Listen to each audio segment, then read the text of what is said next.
Next patient come, please sit. আপনার নাম কি? তুরাগ। হোয়াট ইজ এর সমস্যা, খুলে বলুন। ওপেন সে, খুলে বলুন। প্যান্ট খুলতে বলছি আপনাকে আমি। সমস্যা খুলে বলুন, প্যান্ট খুলতেছেন কেন?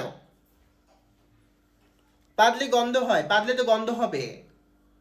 বেশি করে পানি খাইতে হবে। কি মূলা খান? আপনাদের মূলার বিজনেস? ও, সমস্যা নেই তো। বেশি পা ধইলে সিলিন্ডার ভরে রাখবেন, গ্যাস সাপ্লাই দিবেন। আর যদি আরও সমস্যা হয় তাহলে পাতবেন না, আমি ওষুধ লিখে দিচ্ছি।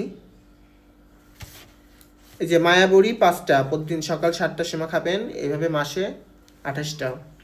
আর যে গার্লফ্রেন্ড, যদি গার্লফ্রেন্ড নিয়ে সমস্যা, তাই তো, মানে পাতলে গার্লফ্রেন্ড ব্রেকআপ করতে চায়, যাক আমার গার্লফ্রেন্ড চলে যাক, দরকার নাই, আমি তো আছি। আমি সন্ধ্যার সময় ফ্রি থাকি, আসবেন। ওকে, ঠিক আছে, যান।